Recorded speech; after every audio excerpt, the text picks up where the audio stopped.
thank you to everybody. I have the whole team here at the Scituate Historical Society. Now, the title for this talk is drawn from my book, The Road to Concord, How 4 Stolen Cannon Ignited the Revolutionary War. And it's about why the British troops marched all the way to Concord and then passed the North Bridge in that town on April 19, 1775. And you may have seen last month's reenactment of what had happened that day. It was spectacular. The march to Concord was a risky operation. It brought out the New England militia, and it led to an 8-year war. Many histories explain that those Redcoats were ordered out to Concord to look for military supplies. But what sort of military supplies? What was so important? And lots of American authors, and in fact, emphasize how poorly supplied the Massachusetts Patriots were. Here's a typical description from the Siege of Boston, published by Alan French in 1911.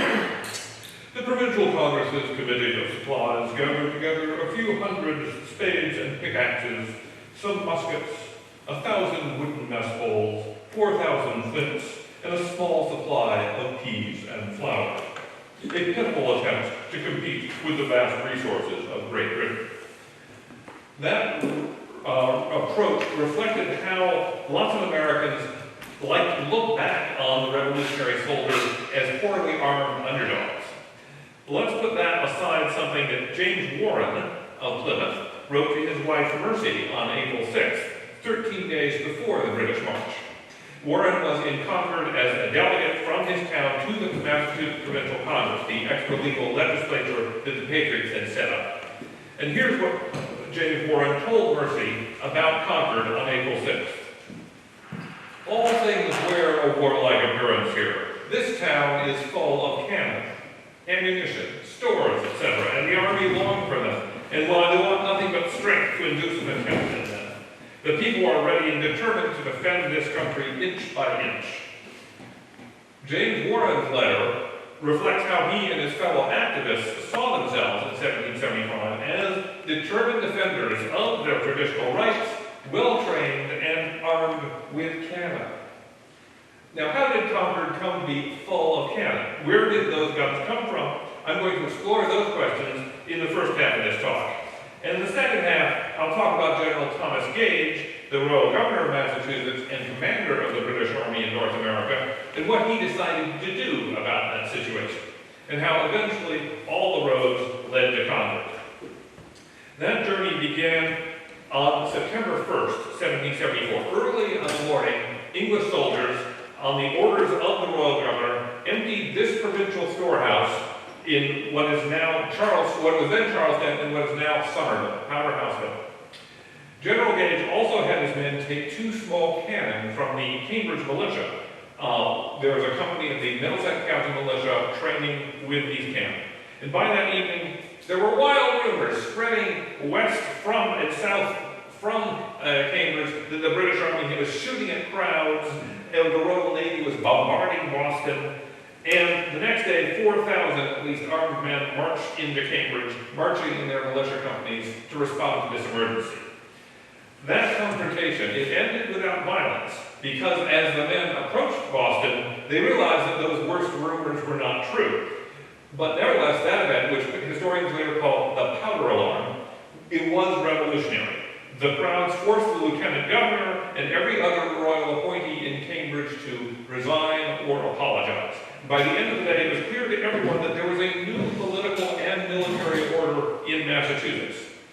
General Gage's authority now stopped at the gates of Boston. The governor had a few troops on an island in Boston Harbor, Castle Island, at Fort Powell up in Maine. In those places, he could maintain authority. As of September 2nd, 1774, the rest of Massachusetts was, for all intents and purposes, independent. And the political confrontation that had been building up since the Stamp Act of 1765, it turned military. Gage now had to worry about defending the Boston Peninsula against attack from the mainland. Now, Gage had a contingent of the King's Army, including the Royal Artillery, inside Boston. On September 3rd, a Boston man named Thomas Newell wrote in his diary, 4 large field pieces were dragged from the common by the soldiery and placed at the only entrance to Massachusetts town on the narrow Boston Neck, the narrow strip of land that connected the town at that time to the rest of Massachusetts. Field pieces were cannoned on carriages with big wheels made for use on a battlefield, as opposed to in a fortification or on a ship. To people in Massachusetts, in the countryside, that looked like the royal government. Well, they had just taken away the cannon that they were using to train on, and now they were deploying the regular army cannon on the people. So they began to collect cannon themselves. As early as the afternoon of September 2nd, in fact, towns began to have meetings about beefing up their military defenses. And when they saw cannon pointed out of the countryside, that really galvanized them. There were lots of cannon around Boston on shore batteries built to protect the harbor. The Charlestown battery, north of Boston, contained 5 cannon, 18-pounders, meaning that they could fire a ball that weighed 18 pounds. And in the first week of September 1774, people of Charlestown began to move the ammunition out of that battery. The governor heard about this. He sent an officer over there on September 7th to investigate. And here's how the Boston merchant John Andrews described how the people of Charlestown reacted. The inhabitants, suspecting what would take place, provided a number of teams, such as carry ship timbers, and slung all the guns belonging to the battery and carried them up country together with a repository of shot, etc. About midnight, another formidable expedition of soldiers was set on foot. The boats from all the men of war were manned with soldiers who had orders to dismantle the fort and bring off all the ordnance stores, etc. But I imagine their chagrin was as great as their disappointment. Ox teams had hauled all those Charlestown guns away, and they were reportedly hidden in another part of town on Schoolhouse Hill under what an 1845 historian termed stable dirt. People in other towns followed Charlestown's example. On September 12th, Samuel Pierce of Dorchester recorded in his diary, the great gun was removed from Preston's Point at the mouth of the Neponset. A week later, they actually moved inside Boston itself. The town had 2 batteries at the north end and south ends of the central harbor, and in 1770, those fortifications contained 22 cannon between them. The Royal Artillery was already using the South Battery, so that was already in British hands, but the North Battery was still staffed by a local militia company. There were also in Boston 2 small gun houses, or armories, near the center of town. This is a builder's sketch of one of them from the Boston Public Library. They were about the size, I think, of a 2-car garage, and each held 2 small cannon on carriages. Those guns were used by the town's militia artillery company, which was called the Train. Boston was very proud of the Train and its 4 brass cannon, the only brass cannon belonging to any militia company in Massachusetts. Their company displayed their skills on militia training days, basically doing war games on the Boston Common, with half its train portraying the hated French and half the heroic British, and they would move their cannon around and fire off blank shots. But there was actually a very deep split within the Boston Train's ranks. The man in charge of the company, Major Abno Caddock, he had been born in England, and he leaned politically toward the crown. But the other officers and most of the enlisted men supported the Patriots. And on September 5th, 1774, the Boston Militia Artillery Company was scheduled to have a training day, but instead of drilling, it looks like the company fell apart. Major Paddock reaffirmed his loyalty to the royal government, and the men refused to serve under him. General Gage didn't want Paddock to lose control of the company's 4 field pieces in those 2 gun houses. So the merchant John Andrews reported, this is what the governor did next. Ever since the cannon were taken away from Charlestown, the governor has ordered a double guard on those new and old gun houses. So those weapons were now under the royal governor's control. Things really started to move on the night of Wednesday, September 14th. First, sailors from the Royal Navy entered the North Battery from the water and spiked all the guns inside. In addition, the cannon in the batteries back of Governor's Island were removed by the general's order, according to a newspaper. Those actions kept the shipping channel and the mouth of the Charles River safe for the Royal Navy's warships. There were no longer cannon pointed out at those ships. But in the morning, General Gage discovered that his troops weren't the only men who had been busy that night. There was an opening in the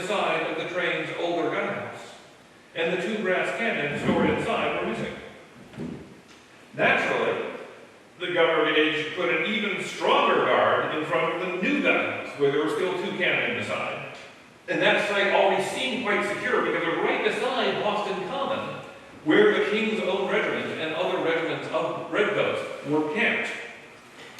The guardhouse itself also looked secure because the door from the street was both guarded and locked, and Major Paddock had the only key.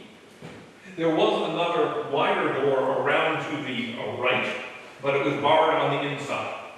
So there was an actual bar across holding that door. And even to get to that side door meant going through the gate in full view of that army camp, or over a high fence around that yard, or through the South Riding School next door. And that school was in session nearly the whole day. So there seemed to be no way to get the 2 brass cannons, which were 3-pounders, small cannon, inside that gun house. No way to get to it. But even that situation didn't seem safe enough to General Gage and his commanders. So on Friday, September 16th, Royal Artillery officers went to Paddock to take the gun house key. An officer brought a number of artillery privates to remove those cannon into the British Army camp. But when that squad opened the gun house, the guns were gone. All 4 of the Boston train's brass cannon had vanished. There were still more cannon in Boston in 1774, but not in fortifications or armories, but rather in hardware stores. Sea captains and merchants sometimes bought cannon when they could, so they could arm their ships during wartime. The Patriots began quietly to take what cannon they could. On September 20th, a boat carrying iron cannon out of Boston ran aground on the Mill Dam, and the Royal Navy seized all those weapons. And at the end of the month, there was a big confrontation over the inventory of a harbor merchant named Joseph Scott. And the Royal Artillery carted away all its ordnance, and Scott went into hiding from the mob. And reportedly, somebody broke one of his windows open and emptied a bucket from the outhouse into it. That night, Dr. Joseph Warren, chairman of the Boston Committee of Correspondence in the absence of Sam Loudon, went to General Gage to complain. The doctor asked, what is the meaning that the general buys military stores? And Gage reportedly replied, the country people are all armed and collecting cannon and military stores from all quarters, which could indicate nothing but their intention of attacking His Majesty's forces in that town. It is notorious that many cannon have been conveyed from thence, and arms carried out openly by every man that goes out of Boston, without molestation. And indeed, September 1774 was a very busy start to what I would call the arms race in Boston. This calendar lists all the major military developments in and around the town. And the blue stars indicate when the provincial resistance gained control of cannon, and the red stars indicate when the Royal Artillery did. So they're just grabbing things left and right. And the arms race kept going in the next month. Here are documents about 4 more cannon the resistance obtained in October. I received these from John Hannigan at the Massachusetts State Archives. These documents involve William Molyneux, a merchant and leader of the Boston Radicals. Now, Molyneux wasn't a political writer, he didn't run for office, but he was at the front of the crowd during boycotts and during the tea destruction. In October 1774, Molyneux went to a young businessman named Duncan Ingraham Jr. and gave him 13 pounds and change as a down payment for 4 iron cannon, 4-pounders, that had belonged to that young man's father. Duncan Ingraham Sr., he had been a ship captain and a merchant. In 1772, however, he had married a wealthy widow and moved out to her estate in Concord, leaving these 4 cannon behind in Boston in a stable attached to his old house. And after making the deal to buy those 4 cannon from the son, Molyneux sent his own son to the stable to move those with 2 teams to haul those guns away. Now, Duncan Jr. leaned toward the Patriot side, but Duncan Sr. did not. He had refused to participate in the boycotts of British imports. He was ready to hold court sessions as a justice of the peace when other men in Concord wouldn't. And he even reportedly hosted British Army officers at dinner at Concord at some point, and his neighbors showed their disapproval by hanging a sheep's head and guts on his carriage. So we can be pretty sure that Duncan Ingraham Sr. wasn't pleased to hear about Molyneux taking his 4 cannon for the Patriots, especially without paying the full price. Another Boston merchant, Joseph Webb, also later reported selling 4 cannon to William Molyneux that fall. So Molyneux was building up on his own this artillery force for the Patriots. And then on October 22nd, Molyneux suddenly died. And that's a whole story in itself, but for our purposes, it means that he never finished paying for those 4 cannon. Meanwhile, General Gage was recognizing that he was in this dangerous situation, and he was trying to alert his superiors in London. On September 12th, he wrote to the Secretary of State for North America, Lord Dartmouth, "The country people are all exercising arms in this province, Connecticut and Rhode Island, and getting magazines of arms and ammunition in the country, and such artillery as they can procure, good and bad." And on September 25th, the general wrote to his other boss, the Secretary of War, Viscount Barrington, "The New England provinces, except part of New Hampshire, are, I may say, in arms, and the question is not now whether you shall quell disturbances in Boston, but whether those provinces shall be conquered." But the one thing that General Gage didn't tell his superiors in London was how Bostonians had managed to sneak out 4 brass cannon from armories under his own soldiers' guard, right out from under his own nose. And maybe General Gage told himself that those 4 cannon were too small to be a threat, but I suspect their disappearance was in fact a big threat to his reputation, to his standing with his bosses. So in fact, he never told London officially about those cannon, even though we can see that he put a lot of effort into trying to get them back. Meanwhile, out in the countryside, the towns were adopting more aggressive military programs. In October, the Watertown Town Meeting voted to mount 2 pieces of cannon now lodged in the town on carriages, and Lexington made the same decision in November. And also in October, the Massachusetts Provincial Congress convened to fill the political vacuum outside Boston. They met first in Salem, and then they moved to Concord, still keeping beyond General Gage's reach. On October 25th, the Congress committee, meeting in this building, drew up a military budget that called for 20 field pieces, 4 mortars, carriages, and other military supplies.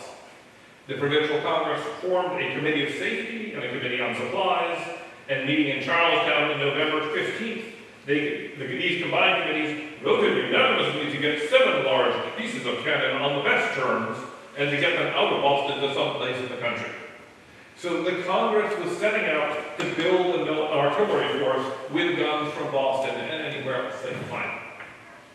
Now this was about 2 months after the people themselves had begun to secure the cannon out of Charlestown, out of Dorchester, out of Boston itself. So it was a month after Watertown had decided its militia company needed mounted cannon.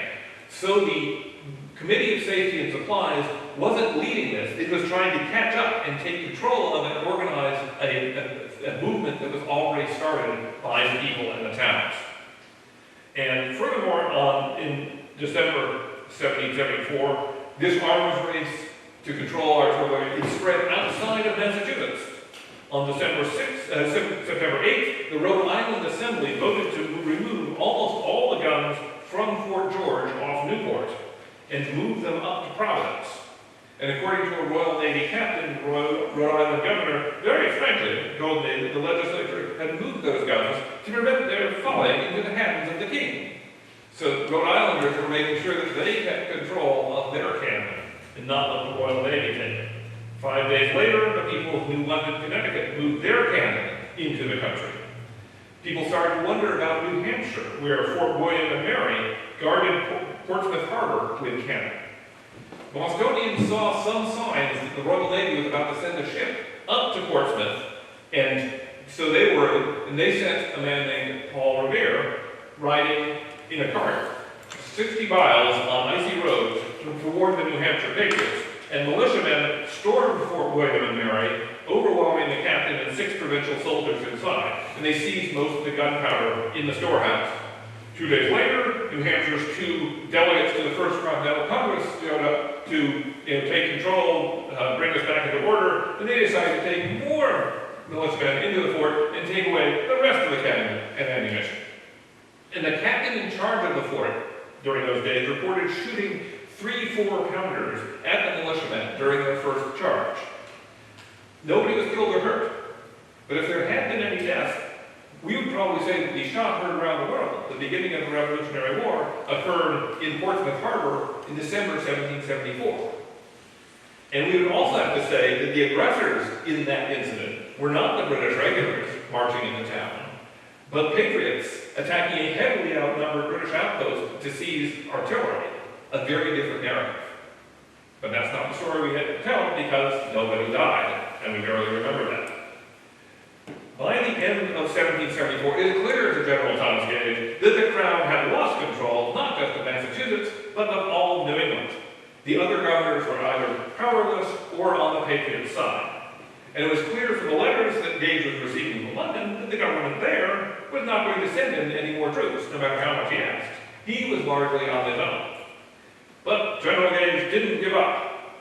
In January 1775, for instance, he sent 100 soldiers to Nathaniel Ray Thomas's estate in Marshfield, the one bit of Massachusetts that he got back under royal control.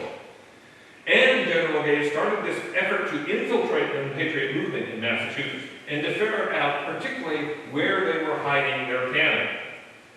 And that wasn't easy because the Patriots are spreading out those guns, not to hide them, but to share the work and expense of getting them ready to use. Here's another document from the Massachusetts State Archive. This one sent to me by Joel Bowie, whom you might know as one of the experts on Antiques Roadshow. This is a letter from 4 men from 4 different towns, led by James Barrett of Concord, to the Provincial Congress. They were writing to Congress. They wrote about those 8 cannon that William Molyneux had collected in Boston and sent out to the countryside before his sudden death in October. 2 of those cannon went to Concord, 2 of them went to Watertown, 2 to Lexington, and 2 to Weston. Each town undertook to build carriages and to make the other equipment that a gun crew needed. And these 4 men reported back to the Congress that the work was nearly completed, and they were wondering who would pay for it. Now that the Provincial Congress was set up and running, the towns wanted that shadow government to take responsibility for the bills. So because of that request, and only because of that request, we know where those particular 8 cannon were at the beginning of February 1775, but General Gage still didn't know. Then, on February 21st, the Committee of Safety and Supplies met in Charlestown. John Hancock was in charge, Dr. Joseph Warren was there, along with another high-level Patriot organizer from Boston named Dr. Benjamin Church. And there were 8 provincial Congress delegates from outside Boston on the committees. They decided that by this point they had control of enough cannon to start organizing artillery companies out in the countryside to use those guns. And on that same February 21st, according to documents in his files, General Gage suddenly had a lot more intelligence about the Patriots' weaponry. In all, Gage soon wrote, there are in the country 38 field pieces and 19 companies of artillery. He knew exactly what towns the guns were being stored in and which blacksmiths were making gun carriages for those guns. General Gage had made a deal for information with Dr. Church. We don't have an authentic picture of Dr. Church, so I'm showing a bit of a ciphered letter that he sent to a British Army officer later in 1775. Thanks to Church, Gage learned that most of the Provincial Congress's guns were now at Worcester. There were also a few at Watertown, some at Salem, including pieces of brass cannon, and a few at Concord.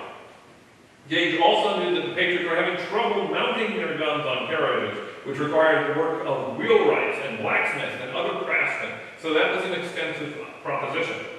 In fact, to take one example, even though Watertown had voted to mount 2 cannon for the town in October, that work still wasn't done in February. Nearly completed, as that letter to the Provincial Congress said, meant still incomplete. Back in the fall, Watertown had even cut the school budget in order to have money to equip their cannon. But in February, the voters suspended that work while they waited for the money to come from the Provincial Congress, which didn't come. Finally, in late February, the town meeting took a deep breath and authorized spending the money to finish those carriages. And of course, if you know New England town meetings, when they spend money on something, they really mean it. Meanwhile, General Gage was making his own plans based on this new intelligence he was getting from Dr. Church. On February 22nd, the day after receiving that first report, the general wrote out instructions for 2 British Army officers, Captain William Brown of the 52nd Regiment and Ensign Henry de Bernier of the 10th. They were to hike out into the Massachusetts countryside in civilian clothing as far as Worcester County, taking notes on roads, towns, passes, fords, other geographic features. Gage told Brown and de Bernier that he expected to have occasion to march troops through the countryside the ensuing spring. The two officers left Boston on February 23rd with a servant. By midday, on foot, they had gotten as far as Watertown, where the townspeople knew there were cannon and knew that the army might come looking for them. And during their midday dinner at a tavern, a black woman told these two men that she recognized them as officers from the army. So the spies' cover was completely blown, but they understood that it was absolutely necessary to push on to Worcester, where the Patriots were collecting the most artillery supplies, so they continued west. Meanwhile, the Committee of Safety and Supplies had another long meeting, and General Gage got more information from Dr. Church, and in particular, the physician relayed, there are 8 field pieces in an old store or barn near the landing place at Salem. They are to be removed in a few days. The seizure of them would greatly disconcert their schemes. Now, Gage's previous message from Church had talked about pieces of brass cannon in Salem. Were those the guns that had been stolen out of Boston? They might be, and if Gage wanted them back, according to this latest note, he had to act quickly. So, General Gage ordered an expedition to Salem. Late on Saturday, February 25th, Lieutenant Colonel Alexander Leslie and 240 men sailed from Castle William in Boston Harbor. Their ship docked in Marblehead on the morning of Sunday, February 26th. The soldiers reportedly stayed below decks until most of the townspeople had gone into their meeting houses and churches for the afternoon service. And then the troops disembarked, formed into their companies, and started to march towards Salem. Now, in fact, a man named David Mason, a painter, was working for the Committee of Safety in Salem. He had collected 12.5 cannon from local Patriot sea captains and fortifications. He had a blacksmith named Robert Foster mounting them on carriages at a shop in the north of town. Mason was attending church services when someone ran in with the news that British soldiers were on their way. So he raced out of the meeting house to Foster's shop. To reach that shop required crossing over a drawbridge that crossed the North River. So Mason and his friends started to move the cannon out of the forge to a wooded area about 3/4 of a mile further along, and they pulled up that drawbridge. When Lieutenant Colonel Leslie and his men arrived, guided by local loyalists, they could see the smithy they were supposed to search across the river, but they couldn't get across. There was a stalemate.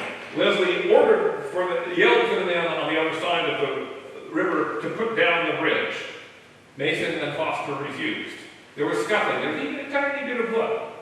Meanwhile, riders had gone out to other towns in Essex County, alerting the militia there. So after nearly 90 minutes, with the sun going down, the militia was starting to gather. The soldiers were still there, trying to use threats, trying to use persuasion, anything to get across. Finally, the Reverend Thomas Barnard, minister of the nearby meeting house, negotiated a compromise.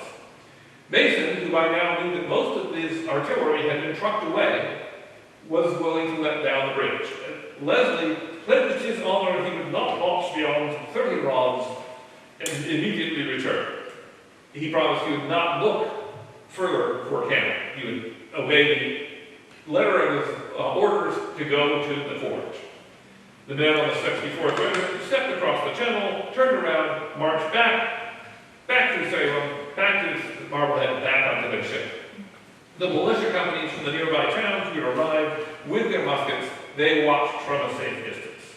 A single musket shot could have started the war in Salem, or Marblehead, which was the largest settlement in Massachusetts outside of Boston.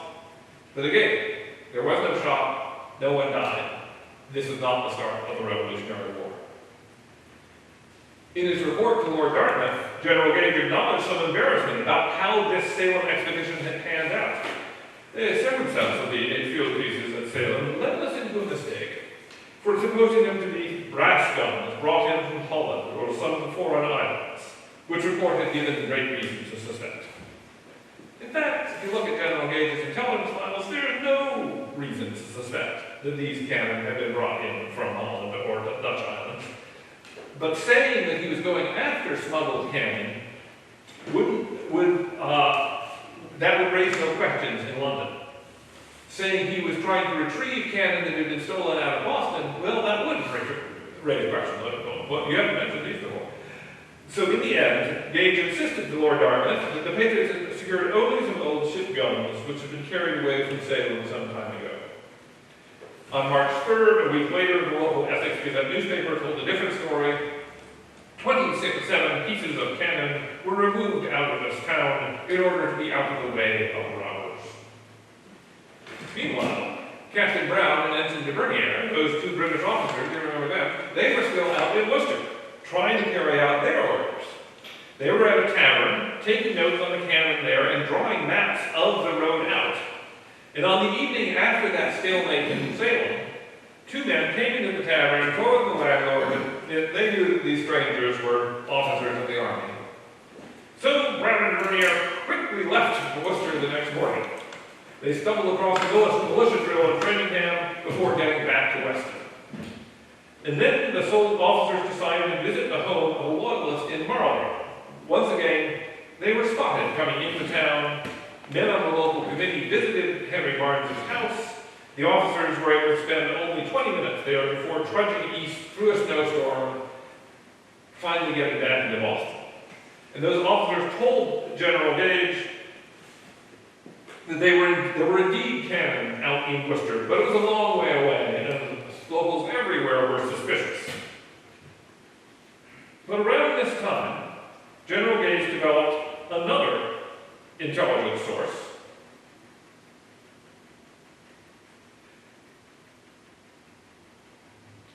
Out in the Massachusetts countryside. That person's letters suggest that he or she lived in Concord. The main clue is that he or she wrote most of those letters to Gage in terrible French. That spy probably chose French because only a small fraction of New Englanders could read it, but he or she didn't write idiomatically. It was just English syntax translated word for word into French.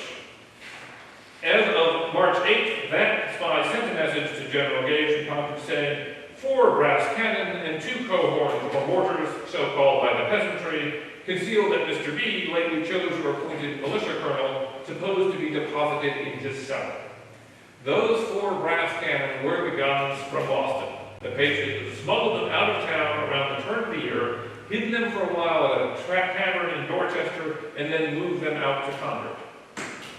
In addition, Gage's spy said 2 pieces of iron ordnance, supposed to be 4 or 6 pounders, are mounted on carriages said to be very indifferent in the courthouse and watched at night, hitherto by a slender guard of Minutemen. Those were the guns that had been moved out from Watertown. And finally, the spy wrote that on that very day, March 8th, 8 more cannon had arrived in town, and it was said that the carriages were made or making in Salem and soon to follow. Well, those were some of David Mason's guns from Salem, and they were being moved into the countryside. They were being moved through Concord. Now, who in Concord was keeping a close watch on all those cannon rolling through town and reporting this to General Gage? One possibility is Duncan Ingraham Sr., that merchant who had settled in town with his new wife Mary in 1773. This is Mary's gravestone at the Old Hill Burying Ground in Concord. Back in October, you remember, William Alden had bought Ingraham's 4 iron cannon for the West Patriot cause, but Alden had died suddenly without paying the full price for those guns. And furthermore, Ingraham leaned toward the crown. For instance, in January, he sent lumber into Boston, where it could have been used to build barracks, and a neighbor wrote in his diary, the mob unloaded Captain Ingram's boards that were going to go into Boston. So already his neighbors were interfering with his business in Concord. So it's easy to imagine Duncan Ingraham getting upset by losing his cannon, not getting paid, then not how his neighbors were treating him, deciding, I'll show them, I'll send news to General Gage about what's going on in this town. But that's just a guess. Whoever the spy was, the spy said that the brass cannon were concealed at Mr. B, likely chose or appointed minister. Well, that was Concord's new colonel, but in charge of the town's new Minutemen and its new cannon was James Barrett, 65-year-old farmer and representative to the provincial Congress. This is his house. James Barrett was the first name on that letter to the provincial Congress asking it to pay for the mounting of Molyneux's guns. And in fact, Barrett kept this very careful accounting of the military supplies he was collecting in Concord. And his list, which is now at the American Antiquarian Society in Worcester, exactly matches what the spy wrote. 4 brass cannon, 10 iron cannon, 2 mortars. Barrett wrote down which of his neighbors was storing other supplies for him and the Committee of Safety, such as musket cartridges, musket balls, flints, gunpowder, entrenching tools, medical chests, tents, tent poles, dishes, spoons, and 4 barrels of oatmeal containing 20 bushels. Likewise, the spy reported to Gage on which Concord families were storing gunpowder, small arms, flour, and other food. On March 11th, that same spy reported on a trip to Worcester and what artillery was evident there, and that report ended. The brass cannon, which formerly were in the hands of Mr. Paddock, veritably are now in Concord. So Gage was clearly wanted to know information about those guns in particular, and now he knew where they were. They were out in Concord. Just to be sure, the general even sent Captain Brown and Ensign Divernier back out into the countryside in disguise on March 20th, and they confirmed that the town had 14 pieces of cannon with the brass guns concealed in some place behind the town in a wood. On April 14th, General Gage received new orders from London, written January 27th. Lord Dartmouth now did not merely authorize Gage to take military action, he told the general that it was time to act. The ministry specified that the first and essential step would be to arrest the principals, actors, and abettors in the provincial Congress, even if such a proceeding should be, according to their ideas, a signal for hostilities. I arrest these guys even if it brings on war. But General Gage didn't move to arrest anyone. He wasn't tracking John Hancock or Samuel Adams or any of the members of the Committee of Safety. General Gage's intelligence files and his orders that showed that he was almost completely focused on Cannon and on Concord. The Massachusetts Provincial Congress was meeting there in April. That's when James Warren wrote to his wife about the town being full of cannon. And of course, those cannon included the brass guns stolen from Boston. In mid-April, both the Concord spy and Dr. Church were in Concord sending details about the Patriots' military preparations. The local spy again confirmed to Barrett that Barrett's house was where the brass cannon are still hidden. Seizing those field pieces at Barrett's farm would require a march deep into hostile territory, 17 miles from Boston to Concord and another 2 across the North Bridge. Each of those miles meant the troops would be more tired. Every quarter hour that the troops spent searching would leave them more exposed at the end of the day. And Gage knew that his troops marched from his troops practice march to Watertown, that there were mounted cannon out in the countryside and the militia was mobilizing. But if this risky mission succeeded, it would erase the embarrassment of having let those 4 guns get away in the first place. So General Gage sat down and wrote out his first orders for Lieutenant Colonel Francis Smith. And the top item he wanted soldiers to look for was 4 brass cannon and 2 mortars or cohorns in the cellar or outhouses of Mr. Barrett a little on the other side of the bridge. Already, however, James Barrett and his family had started moving the most important military supplies to neighboring towns and hiding the rest. Colonel Barrett's grandson James, who was then 14 years old, later remembered how he and other boys, with oxen and cart, removed the stores deposited at the house of his grandfather into the woods and concealed them, a cartload in a place, under pine boughs. To speed this movement, the grandson said in 1848, the lads would march on either side of the oxen and goad them into a trot. Sometime on April 18th, when he's in the last stages of planning for the march to Concord, Gage received news that military supplies were removed. The field pieces are committed to the care of several towns in the country. The only 4 field pieces still in town, now in Concord Townhouse, the spy wrote. And I suspect those 4 pieces were left because they belonged to Concord, not to the Committee of Supplies, so Concord wanted to keep them. But Gage didn't know which 4 those were. Were those the guns from Boston? maybe he still had a chance to grab the brass cannon. General Gage revised his instructions about the weapons search for Lieutenant Colonel Francis Smith to be less specific. He still hoped that the troops, when they were searching Concord, would find artillery, and he said, if you meet with any brass artillery, you will order their muzzles to be beat in so as to render them useless. So he would not have to account for them anymore. He would simply say, we found some brass cannon and we rendered them useless. He still hoped that his troops would find those cannons, but they would be rendered harmless both to his own troops and to his own standing. Gage also took a lesson from the Concord expedition by trying to stop the Patriots from sending alarm riders ahead of his troops. He had mounted officers ride out on April 18th to patrol the roads between Cambridge and Concord and stop all the messengers. Ironically, the sight of those riders was what alerted many locals that something was up.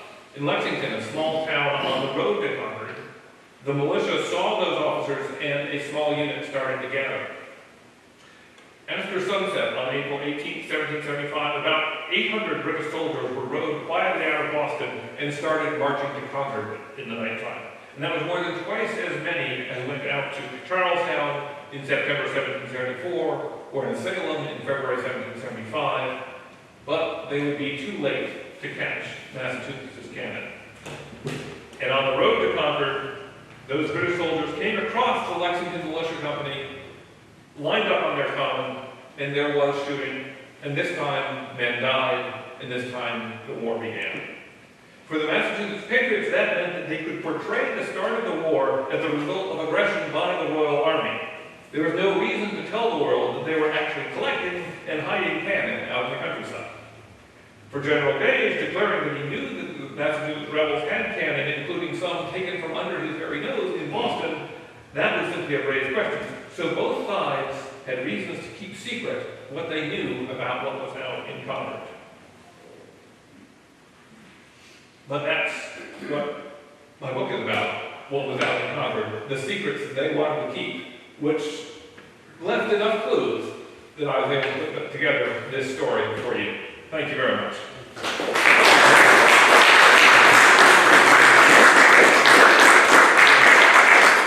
Now, I'll be happy to take questions, but first I want to say that of the 4 brass cannon, the actual 4 brass cannon from Boston that were at Barrett's Farm in April 1775, 2 of them still survive.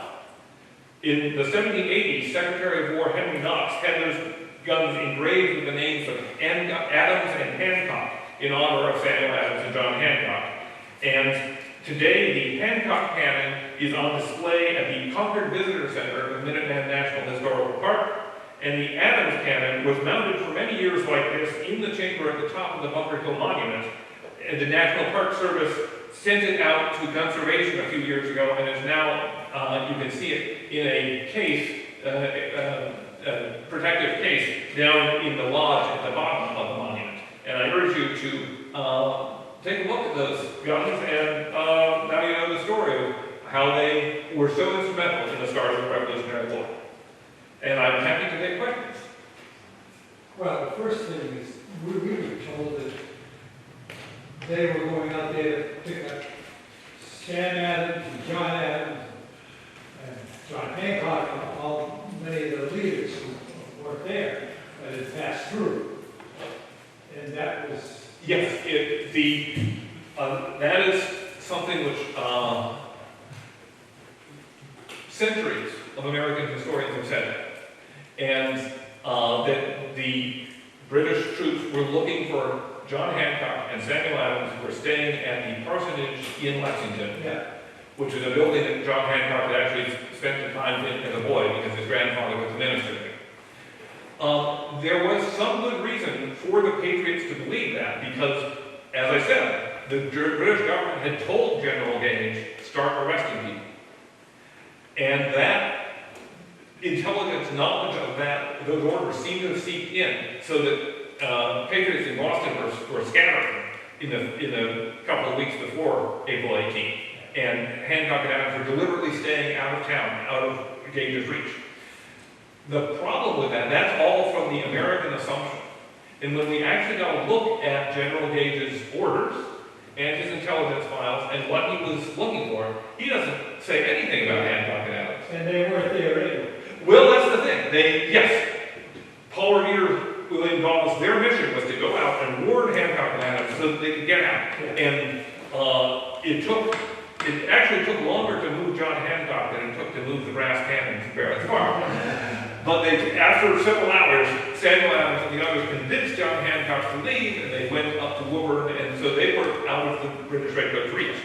If they had stayed, if Hancock had won that argument, and he had stayed in the parsonage, standing there with his sword, defying arrest, the British soldiers would have marched past half a mile away and never gone close to him. Because they weren't looking for him. They didn't know he was there, and as I said, they seemed too far away. If he had gone down to the common, which was another thing he supposedly talked about, and confronted the Redcoats, then he might have gotten in trouble. But he did not actually have to flee. To be safe, he should have. I mean, it was a prudent thing to do. But indeed, if we look at what Gage was actually looking for, Lexington just happened to be on the way. It was not on the shopping list. So we really don't know who the spy was. We don't. As I said, I thought about this it's a bit in my book that Duncan Ingraham Sr. is a possibility. I've since come across the additional information which I was sharing with you here about the fact that he had cannon actually out in Concord, which might have given him more means and opportunity and motive, but I am not able to make that case. I'm going to go back to General Gage's intelligence files to look at those letters and see if the handwriting matches with letters of Duncan Ingraham that I found in the Concord Library. My memory is that they're not quite the same.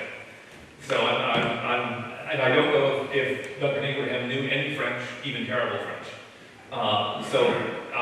He is my number one suspect, but it's still far from true. Yeah, there's no evidence on the British side that they were looking for Adams.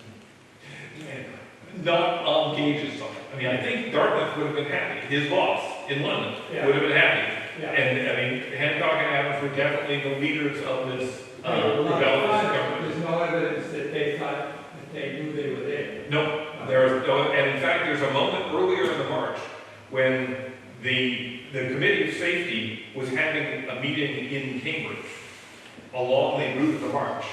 And they sort of broke up and they were going out to their different houses, and one man actually rode through the column and then thought, oh, here, and rode back, told his colleagues that somebody was coming, and then rode back through the train, which seemed sort of suspicious. But they didn't stop him. And they didn't go and arrest the people in that tavern. They just did not, that was not on their list at all. And the cannon was on the list. Oh, also gunpowder. Yeah, they were looking for gunpowder. They were looking for flour. They were looking for musket balls. Yeah. General Gage was a micromanager on this mission, so he had lots of instructions about how the soldiers should do, what they should do with all these different supplies that they found, because he knew from the spy what was out there. And he had very good intelligence. It's just a couple days late. Any other questions? Yes, sir. You spoke about the British troops in Marshfield. They had some cannon there too as well. When they evacuated, do you know if they took the cannon or? Yes. Okay. Yeah, and there was a small cannon there, and it was the local militia did a very careful job of moving closer and closer and closer over time, but they had plenty of time to evacuate, so they took all their equipment and they took all their men, including the loyalists who they were there to protect. I think it's interesting to see what a loyalist town Marshfield was. Oh, I think of loyal, I mean, by comparison with some other towns, certainly Marshfield was more loyal. But in fact, there are times when the town meeting would vote Patriot. It was all up to where in Marshfield, which was a big town, where the town meeting was and what weather was like. And so there were times when it seemed to have been pretty closely split. Oh. And so when everybody knew, when there was a good turnout for the town meeting, when it was truly representative, yeah, it voted on the loyalist side. And some of the big men in town like Nathaniel Ray Thomas were definitely loaned. But then there were other times when they would loan otherwise. And then there were also those protests where after the town had an official loyal vote, then dozens of men on the Patriot side would send in to the Boston newspapers a protest against those votes. So it was quite split. That's it. So one of the slides was a ciphered letter from church. Yes. When was that discovered and when was he revealed to be a spy? He actually continued to have he was very trusted by the Massachusetts Patriots, and he eventually was made Surgeon General of the Continental Army by the Continental Congress. So he was in charge of all the military hospitals in George Washington's army in the summer of 1775. He got into a bureaucratic dispute and with the military surgeons of the regiments who wanted to keep their own patients, and he wanted them in a centralized thing. It's not clear to me who was, who had the better idea at this point, but they got into this bureaucratic dispute. He went home, he tried to resign. While he was away, a man from Rhode Island, Newport, Rhode Island, showed up and was brought to General Washington's headquarters. This man had this story that his ex-wife had brought him this letter in the beginning of the summer and asked him to send it into Boston, give it to somebody, one of the Royal Navy officers to carry into Boston, because Newport was sort of a neutral territory at the time. And he got suspicious about this. You don't ask your ex-husband to do this sort of thing. He's going to be suspicious. So he got suspicious. He didn't do anything. Then after a couple of weeks, few weeks, she came and asked, "You haven't sent that letter, have you?" Which meant that he knew that she knew that the letter hadn't arrived, which made him more suspicious. So he finally opened the letter and it was in cipher. And he had brought this letter to General Washington. Well, this indeed seemed suspicious. General Washington, first he sent for the ex-wife, Mary Wenwood, who was living in Brighton. And he had officers in the army, or actually he had a minister and a member of the provincial congress, who are both thought to be very smart with these sort of things, decipher the letter. And it's a symbol substitution letter. Each of those strange symbols refers to one letter of the alphabet. So if you count the most common symbols, you make them E and so on, it's not that hard to figure out. So both these deciphering teams figured out the letter at the same time, and it was Dr. Church sending a message to his brother-in-law who was working for the British government. And it had some sensitive information. Church insisted that even though it was sensitive information about things like gunpowder supplies, he was actually exaggerating how much the Continental Army had, so as to try to discourage his contacts in Boston and try to get them to discourage General Gage.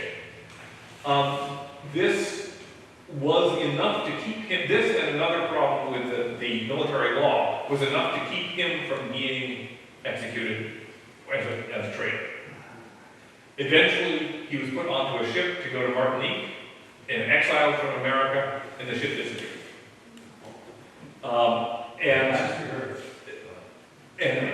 And if Benedict Arnold had not turned traitor later in the war, the way we use Benedict Arnold as a generic term for any traitor, we would have to use Dr. Benedict Church as that term, because it was just a bombshell for the Massachusetts Patriots. This man who had worked with them for 10 years was just betraying their secret. Interestingly, the mistress he had in Brighton, the woman who was giving the letters to and he was keeping her house in Brighton, or paying for her house, that was not his first mistress. He was known as Illuminati. So all of the men, John Adams and Samuel and all of them said, "Can you believe this about Dr. Church?" And all their wives were saying, "Well, yeah, we can believe that." These are the traitors. Yes, I'm familiar with your website, and I have a three-part question, but it's not really about all the facts. You sound like an audiobook up there, by the way, in a complimentary way. What made you write this particular book? How much new research did you have to do to get to the book, and how long did it take? Okay, I wrote this book because in growing up, I grew up in Massachusetts during the bicentennial. And in fact, I was in 5th grade when the curriculum says you studied the Revolutionary War during that year.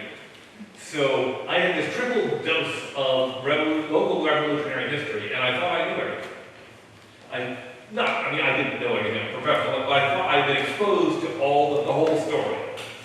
And then I came across this story and some other stories that I had never heard before. And I thought, if I don't remember this, and I'm not saying I remember everything, but I really don't remember this, maybe there's more stuff out there that's interesting. And this one in particular caught my eye because it seemed to be so significant about what happened and a story that had not been told before. I started this research in the late 1990s. I first presented it at the Massachusetts Historical Society in 2001, and I started work on a book proposal because my previous career had been in book publishing, so that's what we do a book proposal. And then I just got interested in other stuff, and it was a lot of work, and nothing happened for quite a while, until the editor of the Journal of the American Revolution, a website called allthingsliberty.com, publishes every weekday a new article on revolutionary history.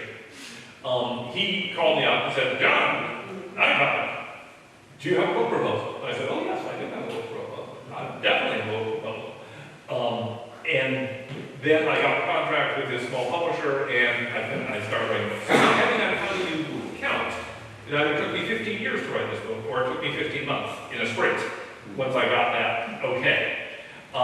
The research took me, I did research in the British National Archives, I did research in the Massachusetts Historical Society, with lots of places around here, I did research in Canada, and the most important place, in some ways, was General Gage's papers, which are at the Clements Library in Ann Arbor, Michigan.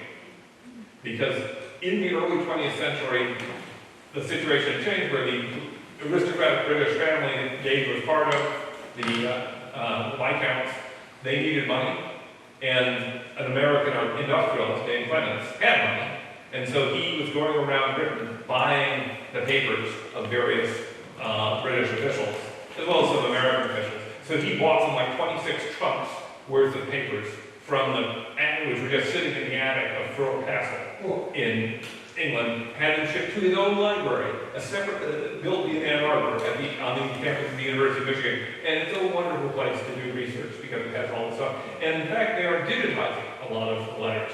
So they're starting to be the official correspondence. So we can actually go and see the letter that Lord Dartmouth sent to General Gage saying, now you have to start the war. And we can see the copy that they sent to make sure it got through. And that is the biggest change that has happened since I started this research. What you can find on the internet, what has been digitized, what I don't even have to stand up from my desk to see.